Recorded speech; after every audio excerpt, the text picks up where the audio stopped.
So it depends on, are they not finding it fun because they're just memorizing sentences or looking at pictures to make guesses about what word it could be? Because that's not going to be fun. We're not getting success from that. And as humans, we want to get success. Welcome to the ADHD Families Podcast. I'm your host, Sharon Collin, an award-winning credentialed ADHD coach and consultant and mama and wife to a very ADHD family. I am seriously obsessed with making life easier for people with ADHD and those that support them. My business, The Functional Family, provides life-changing support and strategies for ADHD. I particularly love anything that saves time, decreases conflict, and creates space for fun. Do you want a life with your beautiful family that is more functional, fun, and full of joy? Let's explore together the wonderful and sometimes wacky world of family life with ADHD in the mix. Welcome to another episode of the ADHD Families Podcast. I am so happy that you are here. My name is Sharon Collin. I'm an ADHD coach and consultant and a mum to 3 beautiful boys with ADHD. In today's episode, we are talking all things dyslexia. Now, in the ADHD coaching world, we have a saying that says, if ADHD doesn't like to come to the party alone, it likes to bring friends. And dyslexia is definitely one of those friends. They often go together, those conditions. And so I have created a beautiful space for the incredible Kristy Hayworth to come in and talk to us all about dyslexia and how we can support our beautiful family members who have this condition. She is a dyslexia therapist and a family coach, and she has a wonderful online program and does coaching for families to support them with dyslexia. She drops lots of gold nuggets in this interview, not just about dyslexia, but about reading in general and ADHD. So I hope that you enjoy this incredible interview with Kristy. Thank you for being here, Kristy. I'm so excited for our chat today. Me too. Thank you for having me on, Sharon. It's really good to talk to you. I have got so many questions, but I'm going to start with tell us a little bit about what you do. Yeah, sure. So at the moment, I'm originally a classroom teacher. So 10 plus years ago, I was a teacher in the classroom, and I just felt dissatisfied with my ability to reach to the kids that needed the most support with the workload that I had on in the classroom. And so I fell pregnant, I left and I had my babies. And during that time, I studied to become a dyslexia specialist. And then I did my postgraduate of special education. Then I trained in evidence-based practice with MSL, which is multisensory structured language, and OG, which is Orton-Gillingham. So that's a synthetic, systematic approach to teaching literacy that I was never actually taught in my undergrad before I became a teacher. So it was a huge eye-opener. And from there, I opened up my private practice, and now I've been operating my private practice for the last 10 years. And it has evolved into having teachers working with us at All Kids Can.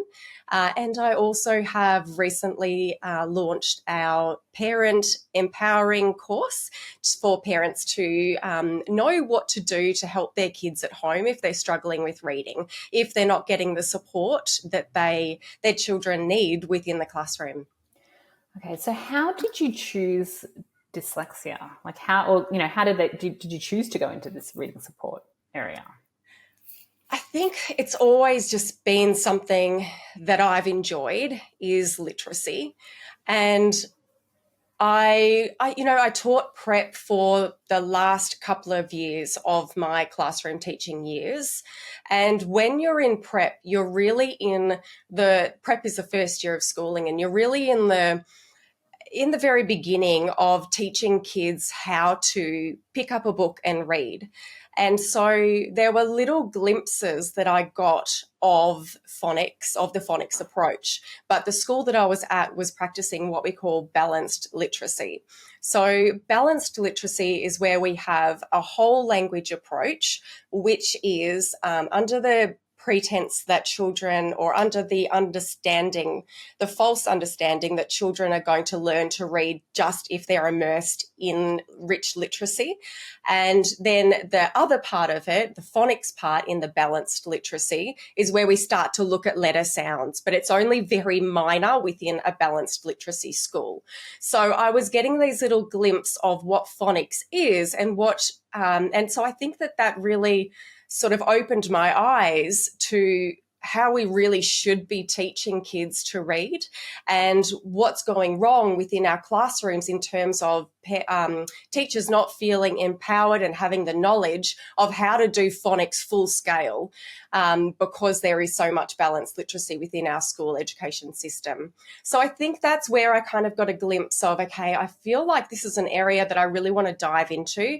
I saw kids continually suffering because they were unable to pick up the written language, and they were starting to say, they say things like, oh, I'm dumb, and they see their peers being able to pick it up, and then they just can't because of the phonological processing in their brain. So phonics allows the phonological processing in our brain to develop, and that's how kids with dyslexia, or just some kids, maybe they don't have a dyslexic diagnosis, but some kids just need to learn that way. And if they're not succeeding in the classroom from a balanced literacy or a whole language approach, parents need to really look at, okay, well, what's the alternative? How are they going to succeed with their reading? And the answer is systematic synthetic phonics. So I knew that was such a successful way of teaching those kids that were falling through the cracks within the classroom. And I wasn't interested in all of the other jargon that was going on in terms of the politics and all the paperwork and the lip service and all the crap. Beg my pardon. This is absolutely the right podcast for that, yeah. I really wanted to move away from all that junk and really direct my focus in an area where I knew that I could make an impact. Oh, what an incredible human you are. Now, I've had a look at your course and, what you do. And I think it's so needed because, from a parenting perspective, even though I'm an ADHD coach, I have no idea how to help my kids with things. So tell me, as a parent coming to you, what sort of things would you help them with? Yep. So, well, if you join Step Into Literacy, which is the online digital video course that I've created for parents. So at the moment, we've got 28 families moving through it at the moment. The first thing that they encounter when they enter the course is looking at the foundation. So we need to know what kids know, what they don't know, so that we know what to teach them. And those foundations are just the most vital thing that we need to make sure is really solid. It's just going back to the old proverb that we can't build a house on sand. That foundation needs to be really solid if we're to apply knowledge on top of that, because learning a language, learning English is a systematic process. So if we have all of these gaps in our foundation, then we see kids starting to fail with reading and spelling.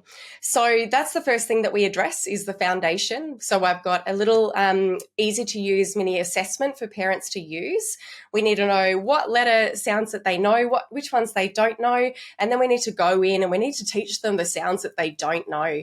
And then we make the foundation really solid, and then we go in, and the whole course is based around what we call syllables. So a syllable is the beat of a word, and syllables make up our language. So if we say like computer, computer. So that's actually 3 different types of syllables. There's 6, some people say 7 in total. So when we teach kids how to work with these syllables, what sounds the vowels are making within those syllables, they can start to read words that are 4 syllables just from understanding what sound the vowels make and knowing all of the consonant letter to sound relationships. And that is a massive confidence booster for kids. For a kid that was in a classroom saying, I don't know how to read, I'm dumb, and then it becomes a self-worth issue, to actually teaching them the foundations and then teaching them how to read multi-syllable words, like that is huge. So this is why I've started with syllables, because I know what a huge confidence booster that it is, and something that I've seen time and time again within my private practice with kids. I love that so much. So now we know that we have a saying in ADHD coaching that ADHD doesn't come to the party alone. It likes to bring friends, right? And dyslexia is one of the friends that likes to come along, right? So we know that they are linked somehow. So you would have a lot of families that you've worked with in the past that perhaps their child has a diagnosis of dyslexia, but also has a diagnosis of ADHD. So can you tell me a little bit about how you work with those families? Yeah, sure. So out of every 10, the stats are that 3 kids will also have dyslexia. So 30% of kids that have dyslexia will also have ADHD. So, there is a huge facet in terms of the types of kids that come to see us, because some of the kids that come to see us may only have ADHD. Some of them might have dyslexia and ADHD, and some of them might just have dyslexia. We've also got kids on the spectrum that come to see us as well with other comorbidities. But the thing is that this instruction works for 100% of kids. So if we've got an ADHD child at school and they're not able to read and spell successfully, and there is some struggles going on there, they come for systematic phonics, and then they've got that one-to-one element to be able to bring up their skill set, because perhaps they're not A, getting that instruction in the classroom, or B, they need a more synthetic approach to that instruction.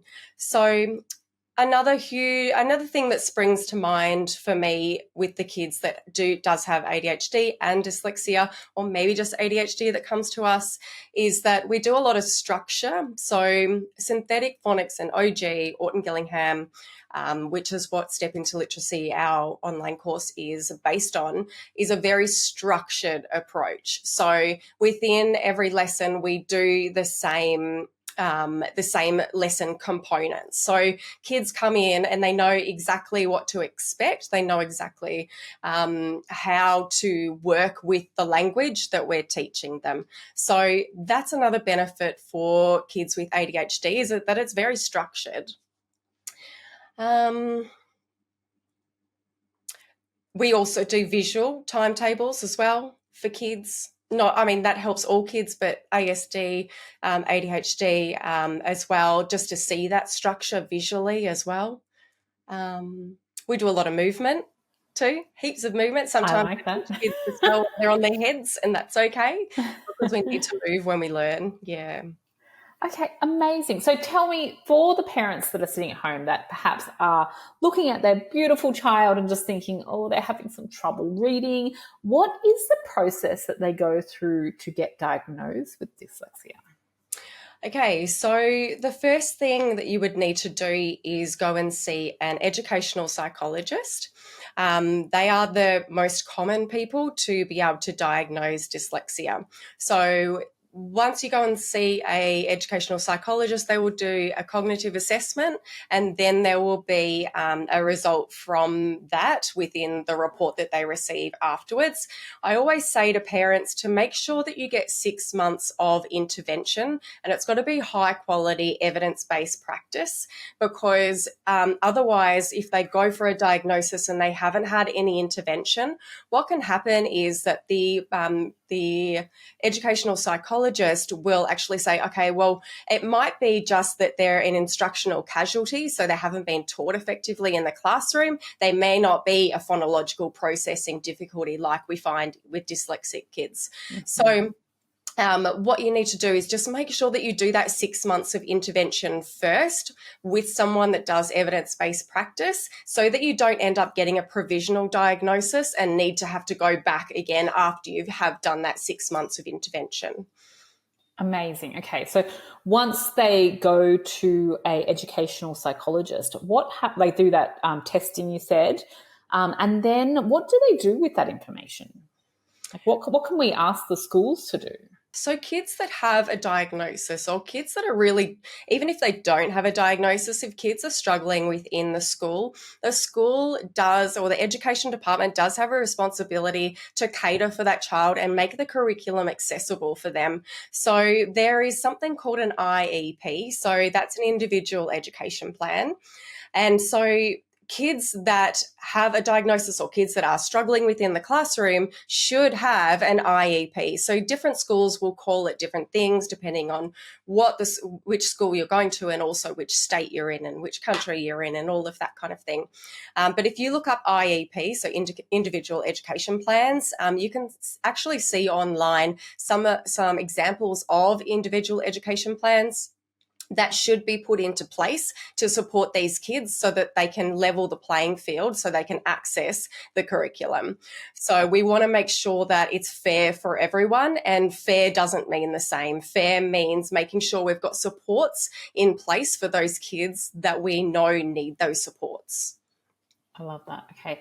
And, I think that our community would not be, like there's lots of behaviour support plans and things like that, but this is something that they can perhaps add in as well if they are thinking that there is some learning challenges there as well.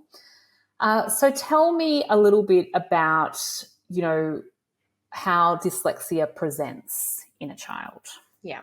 So dyslexia is a phonological processing difficulty within the brain. So that just means that the brain really isn't wired for speech sounds to print. So if your child is struggling, well, first of all, obviously, if your child is struggling with reading and with spelling and you're not seeing much progress, say you're at the end of prep and they're not progressing, they're not able to read anything yet, then that's a big red flag.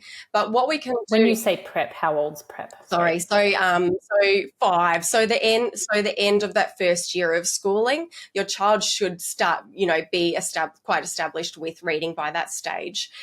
If they're not halfway through and they're struggling, and then that definitely needs to be looked at. And what specifically needs to be looked at is what we call phonological and phonemic awareness. So dyslexia is a phonological processing difficulty. So what we need to do is go in and help kids develop their phonological processing. And the way that we do that is through what we call phonemic awareness. So that's the ability to recognize, manipulate, and blend and segment speech sounds. So this is something that I did with my kids when they were growing up. This is preschool stuff that we can start doing when kids start talking, and probably even before then. So we can start to say, oh, look, there's a sheep. What's the first sound in sheep? Oh, yeah, it's shh. And really starting to get them aware of those speech sounds. And then once they develop that, like sort of starting to say, hey, can you crack my secret code? What am I saying? K-a-t.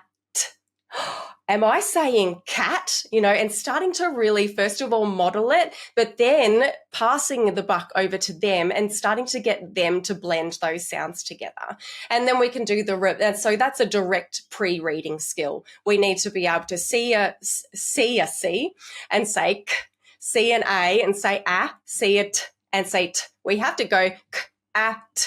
Cat, because that's how we read. We don't read by memorizing whole words. The evidence is really clear on that for the last 50 years. We need to be able to go letter to sound, blend sounds together. And then for spelling and writing, we need to be able to segment sounds. So if you want to write, say, cat, you need to be able to segment that word into k, a, and then say those sounds again, and then represent those sounds with the letters. And that is what spelling is.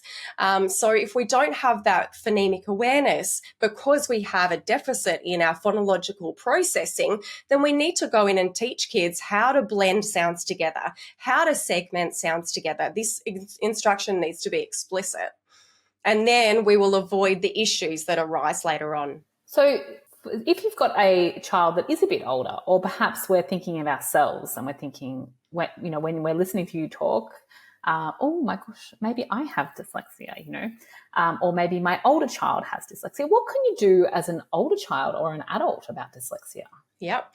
So it's absolutely no different. We do exactly the same thing. So if we have an older child, for an example, I'm teaching a child in grade 3. So he's 9 at the moment, and he's unable to blend what we call CVC words. So that's just consonant, vowel, consonant.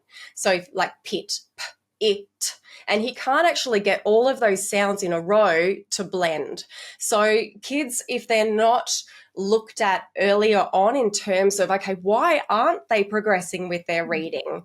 No one has actually looked into their phonemic awareness and taught them how to process our language by blending and segmenting. This can go on for a long time. So I've caught this little boy in grade 3, and now I'm teaching him how to blend sounds together. And I would do that for a child no matter what age, and also adults, same thing.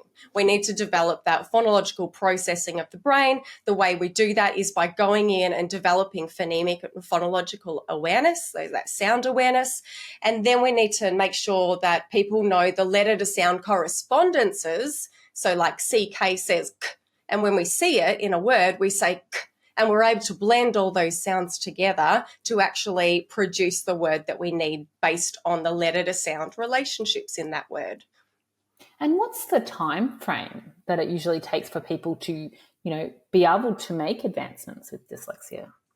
So it depends, because of the fact that there is so many different variables. One of the first variables is that no dyslexic brain is the same. So some kids might progress slower than others. Other kids might progress quicker with the instruction of, it depends on the phonological and processing deficit that they have within their brain, how much work that we need to do. Other things that are going on as well, of course, if I've got a dyslexic child, if there's ADHD or autism spectrum disorder on top of that, there might be way more challenges that we need to overcome, and that's going to be a slower ship to turn. So, and then the other factor is that if we are working with a child, say if you're doing Step into Literacy with our course, and you're working with them, say for one session per week, when you add it up in the year, that's actually not very much. But if we can actually sit down for, say, 15 minutes 3 times or a week, or whatever amount of time that we can put aside for that, the more time and the more remediation of that phonological processing that we do, the faster we get to our goal. Okay, yes. And in that is the power of your program, in the way that you're empowering the parents to be able to help their kids. Yeah, because the parents are the number one people in their lives. They're with them all the time, and I have always enjoyed working with the parents, because my favorite type of parent is that parent that comes in and does what they need to do at home to support what we're doing, what our goals are. And I've realized that that's where we can make the change. Parents are powerful. Parents can do this themselves. And so just because they're not a teacher, I tell you, a lot of teachers don't know how to do this. Take it into your own hands. And this is something that you can do at home. And I'm guiding you. It's really empowering. Yeah. Now, tell me, in the past, dyslexia hasn't been handled all that well. And it's a bit like ADHD. What were the consequences of that? Like, what are you seeing come through in terms of, parents that are perhaps recognizing that they too had dyslexia? Yeah. So there is a stat, and I don't have the source, but there is a high number of the prison population that are dyslexic. We know that when people are dyslexic, there are 2 ways that they process those struggles. They either externalize their struggles by behavioural, and then later on there are things like drugs and crime and things like that. They fall in with the wrong crowd because they think they're dumb, because no one actually taught them properly how to process language. And so their self-worth has just fallen into the bucket of, I can't read, I must be dumb. And so there are dire consequences for that. And then another way that people do process their struggles with literacy is by internalizing it. And that's where we start to see kids depressed and anxious and school refusal and avoidance and all of those sorts of things. And I tell you, I don't blame those kids, because no one has actually gone in and helped them with what they need the help with the very most. So these are natural ways that humans will process the struggles that are going on within their lives. So we need to avoid all of that. We need to have more awareness. We know what to do. There is study after study that shows us the most effective way and how our brains learn to read. So the information is out there. It's just not in the school system in a lot of cases. Okay. So tell me a little bit about your favourite part of working with kids with dyslexia. It is that. It's turning it around from a meek little child coming in and mum telling me how they're saying they hate themselves, they hate their lives, they don't, want to go to school anymore. It's affecting everything. It's a ripple effect. And then 6 months later, I've got a different kid, because all we needed to do was go in and remediate that. And so that's my favourite part, is the fast progress that we can make when we take the right approach. I love that. Now, this could be, obviously I'm not in this area, but I do have a little bit of knowledge about Irlen syndrome and that sort of stuff that goes along with dyslexia. What's your opinion about that? We better explain what it is first, if you can. Yeah. So Irlen syndrome is under the pretext that we have a visual processing difficulty, and that is what is causing reading difficulties. We actually know through studies that Irlen's is not evidence-based, and there is no studies behind it that actually support that dip-tinted glasses, which is what Irlen's promote, is effective. So we want to be really careful about the snake oil that is out there, because we want to always go back to the question, is it evidence-based? Because that's what got us here in the first place, non-evidence-based practice. So we always, whenever we're looking at different options, we need to say, okay, well, is it evidence-based? Does, wherever you are, does the dyslexia governing body in your area say that this is evidence-based and this is a good way to go about helping my child with reading? It's interesting, that one, because for a while, everyone was having, and we go in trends, and I don't, as I said, I don't really know that much about it, but, there was a while where all the kids had blue paper, and then now they've gone back to white paper, and everyone had tinted glasses for a time, and, I'm never quite sure, what was behind it and whether it was effective, whether it worked for some people, I don't know. Yeah, so vision issues are not the reason why your child is having reading difficulties. It can be a side effect, but if we go and we fix the vision, so a lot of kids that before they come to see us, they will have gone to the optometrist. So the first thing that parents think is, oh, they're not reading effectively, let's go and get the eyes checked. That's what the school usually flags first. Yeah, too. Yes, that's right. Yeah. And so the problem with that is that the optometrist will overprescribe glasses. So we end up with kids with glasses in front of their eyes that they don't actually need it.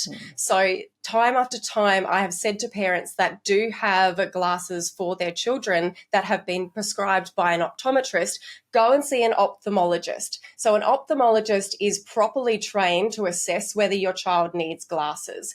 Yes, the appointment is going to be more expensive, but you're not going to end up with glasses unless you really need them. So we think about the fallout effect of these young little developing eyes with scripts, and perhaps they don't need those scripts. And what sort of eye health will they have in the future if they get glasses when they didn't actually really need them?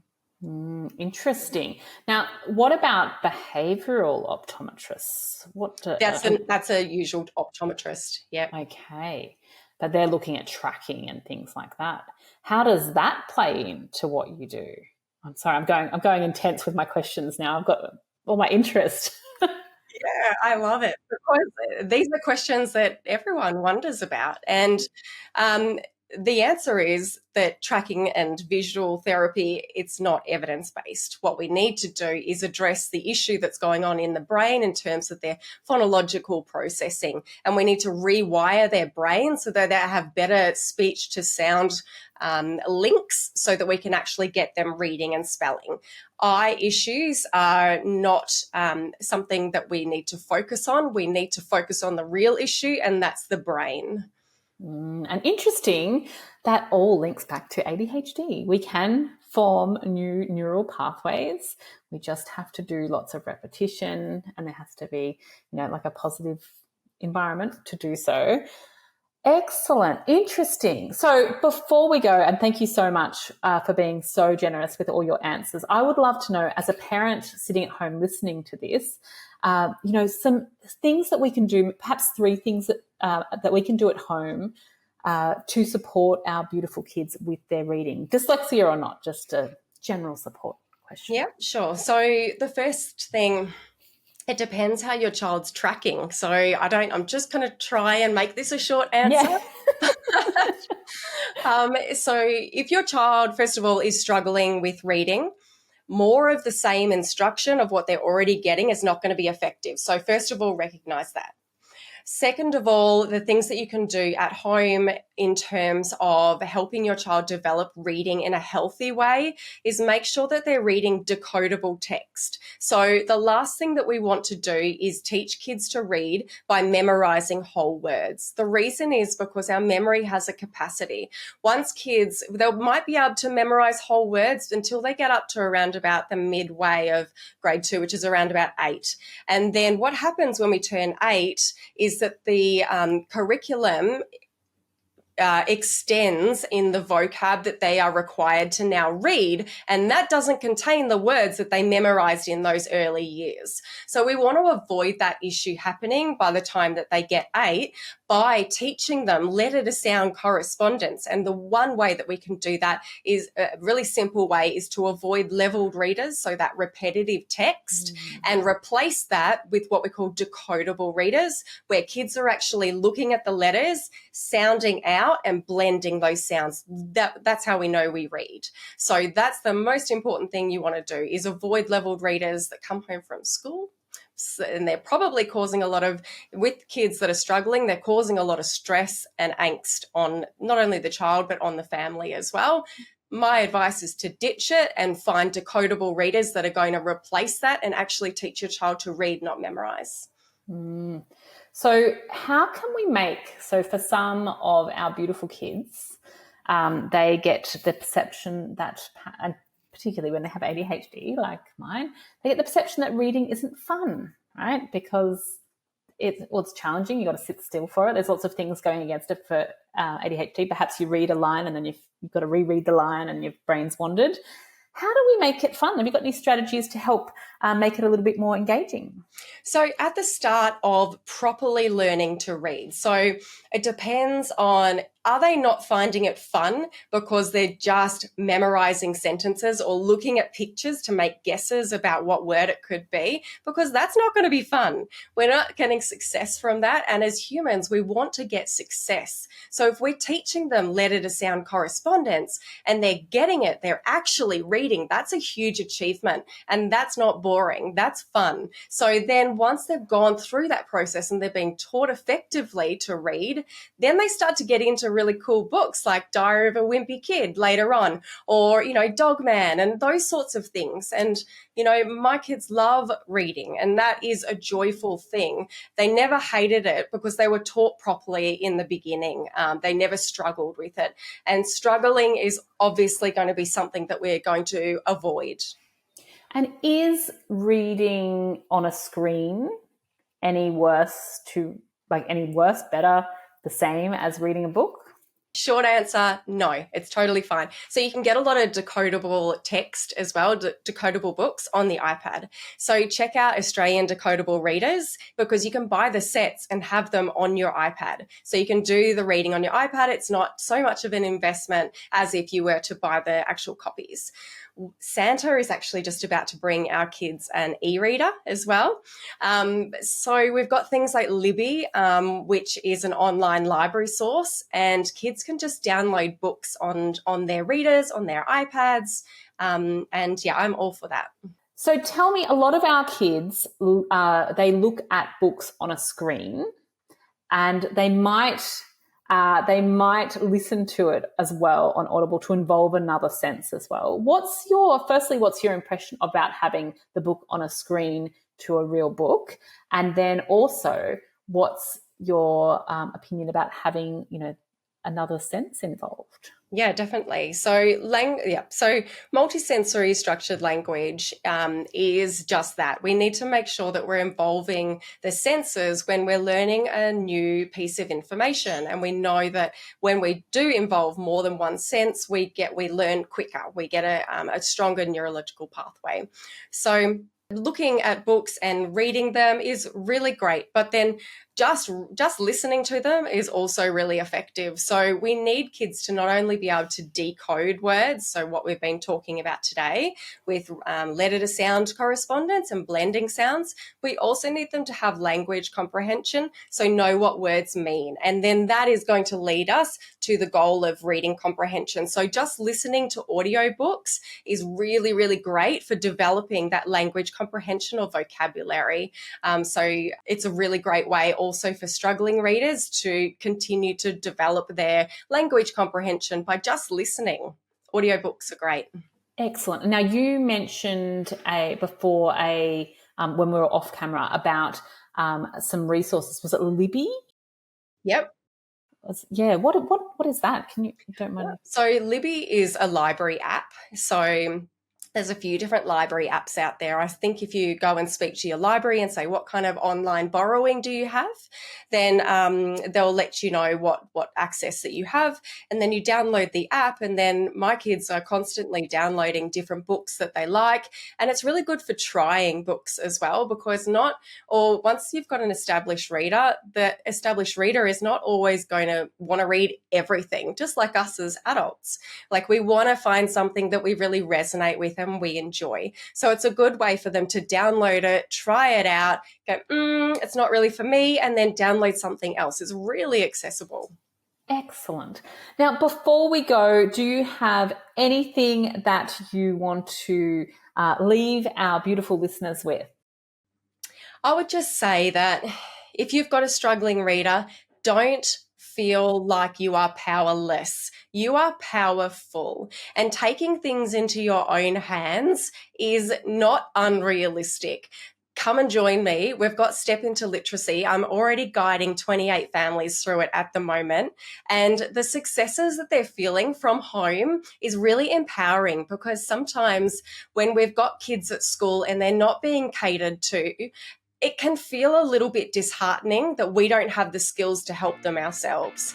And so I'm turning that around, and I'm empowering parents so that they know what they can do at home in a step-by-step structured process. I love it. Thank you so much for your time today. Thanks, Sharon. It's been really good to chat. Thank you for listening to this episode of the ADHD Families Podcast. If you loved it, please share it on your socials. I want this to start a conversation about ADHD. If you want to make this mum do a little happy dance, please leave a review on iTunes. If you would like to know more about what we do, check out thefunctionalfamily.com. I truly hope that you enjoyed this podcast and you use it to create a wonderful, effective, joyful life with your beautiful children.